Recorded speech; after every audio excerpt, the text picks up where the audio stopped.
Chairman Chris Dodd wants to expand the executive pay restrictions President Obama introduced yesterday. Senator Dodd attaching a provision to the stimulus bill that would prohibit bonuses to the top 25 highest paid employees of financial institutions receiving government funds. The provision would also cut dividends and additional performance-based bonuses. Former Time Warner Chairman and CEO Gerald Levin, who was once one of the top paid executives in corporate America, says it is time to change how we value a CEO's worth. Today he's presiding director of Moonview Sanctuary, a holistic healing institute. Mr. Levin, very good to have you. Neil, it's good to be with you again. Same here. Let me, before I get into what you're doing now, I do want to talk what politicians are doing now. And they've been arguing we're going to rein in CEO pay, that if you're on the government dime, then you can't earn a lot of dimes. What do you think of that?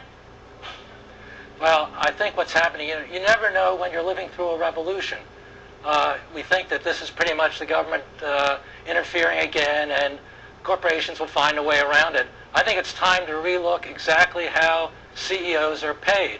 You know, there's usually a compensation consultant paid for by the company that does a comparability study. So if there's another CEO who may not be worth the $10 million he or she is getting, that's what this person will get. And then the chairman of the compensation committee, picked by the CEO, goes along with it. Right. And so you have the whole system that doesn't really analyze what does the CEO have at risk, and what personally would that CEO do if the pay was low? Would the CEO leave? Or does the CEO have more of a connection to the corporation?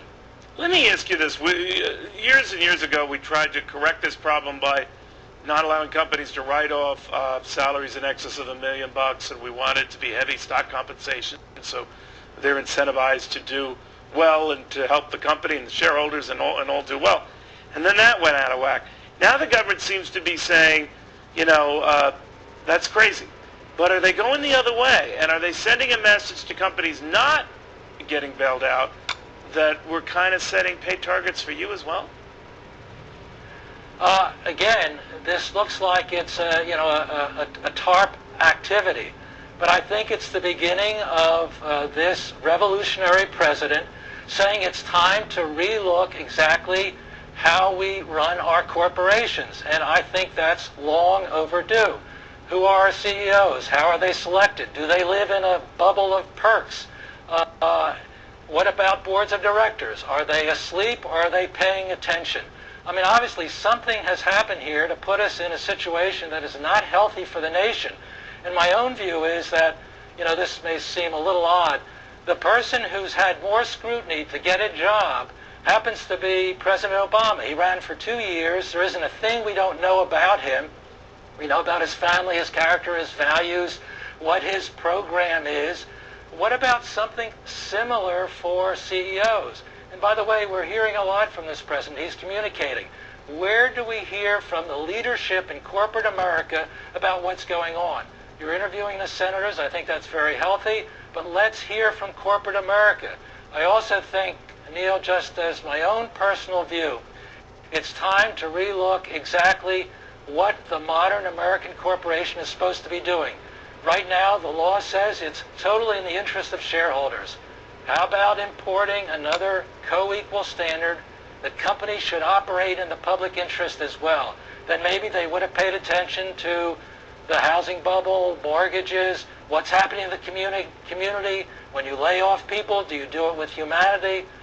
So it's time to relook things, and unfortunately when times are tough, which they are now, that's maybe precisely the time to reevaluate where we are. But you know, people are going to hear that, Gerald. I know you're someone who practices what you preach, and you've been through a great deal personally, so you bond with people who've suffered tough times. But now many are concerned that we're going the other way, and that if corporations have to change themselves to look at doing more societal good, to look at the implications beyond just shareholder wealth, then that isn't capitalism, that's essentially socialism. What do you say?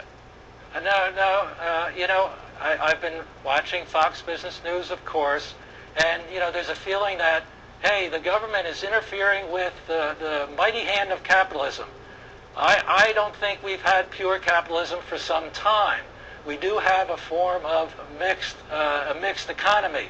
And all I'm saying is now is the time, let's not use labels. like capitalism or socialism.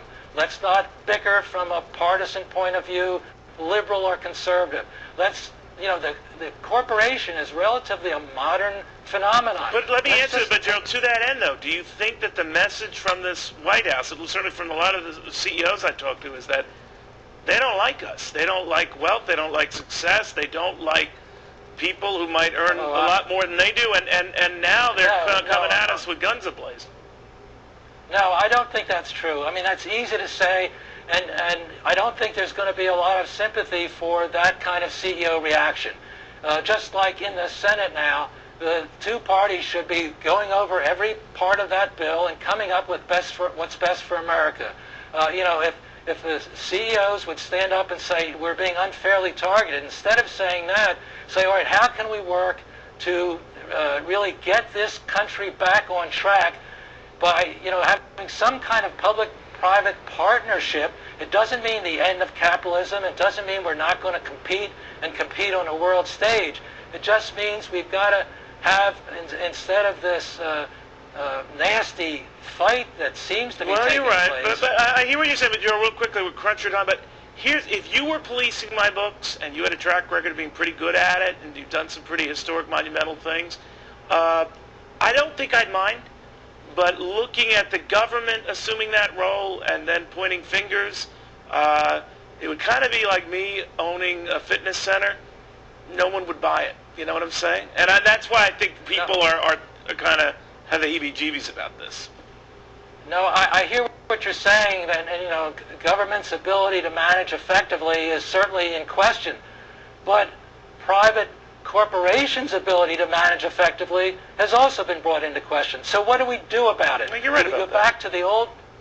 We don't go back to the old ways, and we talk about some combination of regulation that's smart, and that we pay our SEC people enough so that they can recognize the Madoffs when they're right in front of them. Well, yeah, but you're right. The private sector got itself, at least some of its premier players, into this pickle. So you're right. Gerald, Levin, I want to steal you back. You're a great guest. I hope all is going well for you. Clearly, it looks like it is.